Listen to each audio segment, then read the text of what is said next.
ஆச்சி Royal gulab jamun packs ஒன்று வாங்கினால் ஒன்று இலவசம். தலைவர்களுடைய அரசியல் பிரச்சாரத்தில் இதோ வந்து விட்டார், அதோ வந்து விட்டார், அருகே வந்து விட்டார் அப்படின்றதெல்லாம் பழைய அரசியல் பிரச்சாரத்தில் கேள்விப்பட்டிருக்கக்கூடிய வாசகம். அதை இப்போது பெர்ஃபெக்டாக பார்க்குறோம். காலையில் 1 மணியிலிருந்து 3 மணிக்குள்ளே மதியம் நடக்கும்னு சொல்லப்பட்ட அரியலூர் பிரச்சாரத்திற்கு காலையிலேயே பொதுமக்கள் எல்லாம் வந்திருப்பாங்க. குறிப்பாக 8-9 மணிக்கெல்லாம் வந்திருக்கக்கூடிய நிர்வாகிகளும் இருக்காங்க. கிட்டத்தட்ட 12 மணி நேரம் அவர்கள் காத்திருக்கிறார்கள். 3 மணிக்கு திருச்சியிலிருந்து கிளம்பிய விஜய் 70 கிலோமீட்டரை கடந்து வருவதற்கு எடுத்துக்கொண்ட நேரம் 5 மணி நேரம் ஆகியிருக்கிறது. அதுவும் பார்த்திங்கன்னா ஹைவேஸில் அவர் வந்ததால் 5 மணி நேரம். இதே 5 மணி நேரம் வெறும் 13 கிலோமீட்டரை திருச்சியில் மக்கள் திரளுக்கு மத்தியில் அவர் கடந்து வந்தார். அப்படி பார்த்தா இந்நேரம் விஜயினுடைய 4 ஸ்பாட் பிரச்சாரமே முடிந்து 7 மணிக்கு முடிந்து அவர் இப்போது திரும்ப திருச்சிக்கு கிளம்பி திருச்சியிலிருந்து விமானத்தை பிடித்திருக்க வேண்டிய நேரம் இது. ஆனால் இப்போ தான் 2வது பிரச்சாரமே 2வது இடத்துலையே அவரோட ஸ்பாட்டுக்கு போகிறாரு. இதுக்கப்புறம் 2 இடத்துக்கு போகணும். சில மணி துளிகளில், அதாவது சில நிமிடங்களில் அவர் அரியலூரில் இருக்கக்கூடிய அந்த பழைய பேருந்து நிலையம் அருகே பிரச்சாரத்தை மேற்கொள்ள இருக்கிறார். அரியலூருக்கு உள்ளாக அந்த வாகனம் வந்திருப்பதை ட்ரோன் காட்சிகளில் பார்க்குறோம். பிரத்யேகமான அந்த பஸ்ஸில் விஜய் வந்துவிட்டார். காலையில் இருந்து விஜயை பார்ப்பதற்காக பொதுமக்கள், தாவேக்க தொண்டர்கள்லாம் ஒரு புறம் காத்திருப்பாங்க. அவங்க எந்த அளவுக்கு டயர்டாக இருப்பாங்க அப்படின்றது தெரிகிறது. அதெல்லாம் தாண்டி ஊர்ந்து செல்லக்கூடிய வாகனங்களை அந்த வாகனத்தோடு போகக்கூடியது விஜய் அவர்களும் கூட 2வது ஸ்பாட்லேயே கிட்டத்தட்ட காலையில் அவர் 9 மணிக்கு தொடங்கி இப்போ ஒரு 8-9 மணினா 12 மணி நேரம் அந்த வாகனத்திலே இருக்காருன்றதும் குறிப்பிடத்தக்கது.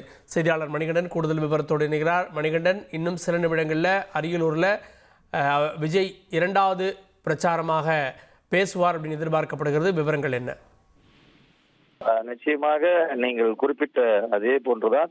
கிட்டத்தட்ட 7 மணி என்பது 4வது ஸ்பாட். அவருடைய முதல் நாள் சுற்றுப்பயணத்துல 4வது ஸ்பாட் பெரம்பலூர்ல அவருடைய பிரச்சாரத்தை இந்த நேரத்துக்கு முடித்து அவர் சென்னை திரும்பியிருக்க வேண்டிய நேரம் ஆகியும் 2வது பிரச்சாரத்துடைய பகுதியாக இருக்கக்கூடிய அந்த அரியலூர் பழைய பேருந்து நிலையத்தை இன்னும் அந்த வாகனம் முழுமையாக எட்டவில்லை என்றுதான் கூற வேண்டும். இன்னும் ஒரு 5 to 10 நிமிடங்கள்ல அந்த பகுதிக்கு வாகனம் சென்றுவிடும்.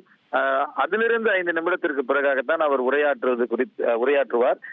இவ்வாறாக ஒவ்வொரு பகுதிகளிலுமே தன்னெழுச்சியாக தொண்டர்களும் பொதுமக்களும் வந்து வரவேற்பு கொடுத்தது இந்த டிலேவிற்கு முக்கிய காரணமாக பார்க்கப்படுகிறது. திருச்சியில நிச்சயமாக கால 10:30 மணியிலிருந்து 11 மணிக்குள்ளாக அந்த கூட்டம் நடைபெறாது என்பதை விமான நிலையத்தில் இருக்கக்கூடிய கூட்டத்தை வைத்து நம்மளால முன்பாக தெரிந்து கொள்ள முடிந்திருந்தது. அனைவரும் எதிர்பார்த்தது ஒரு 1 மணி நேரம் அல்லது 2 மணி நேரத்துல விமான நிலையத்திலிருந்து அவரால் அந்த இடத்திற்கு வந்து சேர்ந்து விட முடியும், மரக்கடை பகுதிக்கு என்றுதான் எதிர்பார்த்தார்கள். ஆனால் விமான நிலைய பகுதி இருக்கக்கூடிய அந்த சுற்றுச்சுவர் பகுதி அவர் கடப்பதற்கே 1 மணி நேரம் ஆகிவிட்டது. அதாவது முதல் 1.5 கிலோமீட்டர் அவர் கடப்பதற்கே 1 மணி நேரம் ஆகிவிட்டது.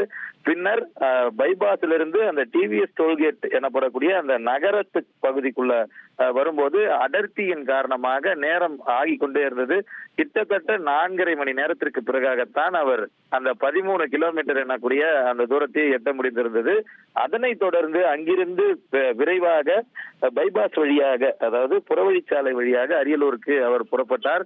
முதல்ல வேகம் எடுத்த வாகனம் முதல்ல சமயபுரத்திற்கு முன்பாக டோல்கேட் என பகுதியில ஒரு 500க்கும் மேற்பட்ட தொண்டர்கள் அவருக்கு ஒரு உற்சாக வரவேற்பு அளித்தார்கள். அதுதான் பைபாஸ்ல கொடுக்கப்பட்ட முதல் வரவேற்பு. அதனைத் தொடர்ந்து பல்வேறு இடங்கள்ல வழி நெடுகளிலுமே அவரவர் ஊர்கள்ல இருக்கக்கூடிய ஜங்ஷன் பகுதிகளில், புறவழிச்சாலைகள்ல இருக்கக்கூடிய கிராமங்கள்ல 100 பேர், 200 பேர், 50 பேர் என ஆங்காங்கே நின்று அவர்கள் கட்சி தலைவரையோ அவர்கள் நேசித்த நடிகரையோ வரவேற்பதற்காக பார்ப்பதற்காக கூடியிருந்தனர். இதன் காரணமாக இந்த 70 கிலோமீட்டர் தூரத்தை கடப்பதற்கு கிட்டத்தட்ட மீண்டும் ஒரு 5 மணி நேரம் எடுத்துக்கொண்டிருக்கிறார். 2வது பகுதிக்கு தற்போது வந்திருக்கிறார். இந்த பகுதி முடிந்ததற்கு பிறகாக இன்றைய சுற்றுப்பயண திட்டத்தின்படி பெரம்பலூர் வரை அவர் செல்ல இருக்கிறாரா என்பதெல்லாம் குறித்த முக்கிய ஆலோசனைகள் ஏற்கனவே எடுக்கப்பட்டிருக்கிறது. அது குறித்த அறிவிப்பும் வெளியாக வாய்ப்பிருப்பதாக தமிழக வெற்றிக் கழக வட்டாரங்கள் தெரிவிக்கிறது. இந்த நிலையில இன்னும் சற்று நேரத்தில் அரியலூர் பழைய பேருந்து நிலையத்தில், அதாவது அவருடைய சுற்றுப்பயண திட்டத்தின்படி 2வது பாயிண்ட்ல அவர் உரையாற்ற இருக்கிறார். 2வது பாயிண்ட்டுக்கு அப்புறம் 3வது பாயிண்ட் செல்லணும் அப்படின்னா அங்கேருந்து ஒரு 30 கிலோமீட்டர் வரைக்கும் போகணும். 12 + அங்கிட்டு ஒரு 18-19 கிலோமீட்டர் போகணும். எஞ்சிய 2 பாயிண்ட்டுமே இன்னைக்கு கவர் பண்ண வாய்ப்பு இருக்கா, இல்லை போஸ்ட்பாண்ட் ஆக வாய்ப்பு இருக்கா? காவல்துறையினர் நள்ளிரவெல்லாம் ஆச்சுன்னா அவங்க பாதுகாப்பு கொடுப்பாங்களா? அதிகபட்சமாக 10 மணி வரையில தேர்தல் விதிமுறைகள் அமல்ல இருந்தா 10 மணிக்குள்ள முடிக்கணும் என்பது விதி. இருந்தாலும் 10 மணிக்கு மேலாக ஒரு பொது இடத்துல ஆயிரக்கணக்கானவர்கள், அதுவும் காலையிலிருந்து இருக்கும்போது பாதுகாப்பு வசதிகள் என பல்வேறு சிக்கல்கள் இருப்பதால இதையும் தமிழக வெற்றி கழகத்துடைய நிர்வாகிகள் கருத்தில் கொண்டு ஏற்கனவே முக்கிய முடிவுகள் எடுக்கப்பட்டிருப்பதாகவும் தெரிவிக்கின்றனர்.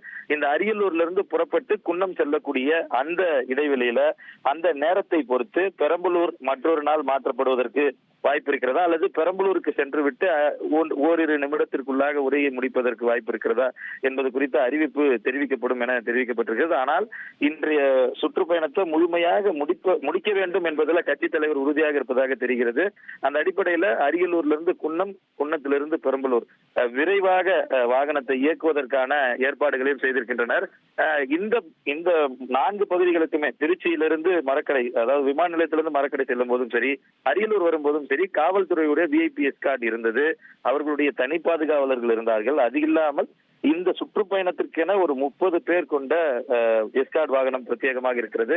இவர்கள் அனைவருமே இருந்தும் வரக்கூடிய ரசிகர்களை, தொண்டர்களை கட்டுப்படுத்த முடியாததால் தான் இந்த டிலே என்பது ஏற்பட்டிருக்கிறது. 10 மணிக்குள்ளாக முடிப்பார்களா, 4 பகுதிகளுக்கும், அதாவது இந்த பெரம்பலூர் வரை செல்வாரா என்பது தற்போதைக்கு கேள்விக்குறியாக இருந்தாலும் அது குறித்த அறிவிப்பு இந்த அரியலூர்ல இருந்து அவர் பிரச்சாரத்தை முடித்து செல்லும் போது நமக்கு கிடைத்திடும் என நெருங்கிய வட்டாரங்கள் தகவல் தெரிவிக்கிறது. விஜயோடைய ஸ்பீச் எவ்வளோ நேரம் இருக்க வாய்ப்பு இருக்குது? குறிப்பாக இந்த செகண்ட் பாயிண்டில் அவர் பேசுகிறப்பவாத அவருடைய ஆடியோ சரியாக இருக்குமா? ஏன்னா அவருடைய ஃபர்ஸ்ட் பாயிண்டில் என்ன பேசுனான்றதே நிறைய பொதுமக்கள் உணர முடியலை. அது அவங்களுடைய கவனத்துக்கு போச்சா?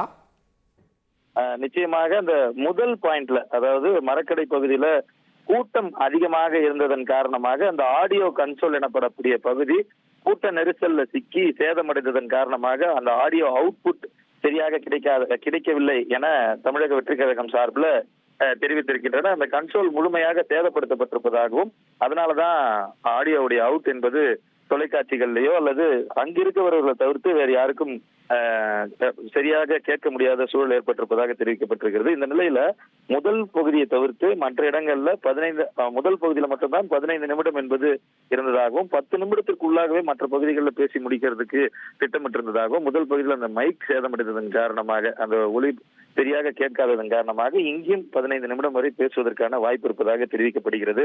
அடுத்தடுத்த பகுதிகளில் இந்த 15 நிமிடம் 10 நிமிடமாக குறையவும் வாய்ப்பு இருப்பதாகவும் தெரிவிக்கப்பட்டிருக்கிறது. கூடுதல் விவரங்களுக்கு நன்றி மணிகண்டன். ஆச்சி ராயல் குலோப் ஜாமுன் பேக்ஸ், 1 வாங்கினால் 1 இலவசம். ட்ரெண்ட ஃப்ரெண்ட் ஆக்கிக்கோங்க. தந்தி டிவியின் சப்ஸ்கிரைபர்ஸ் அண்ட் ஃபாலோவர்ஸ் குடும்பத்துல நீங்களும் இணையுங்க.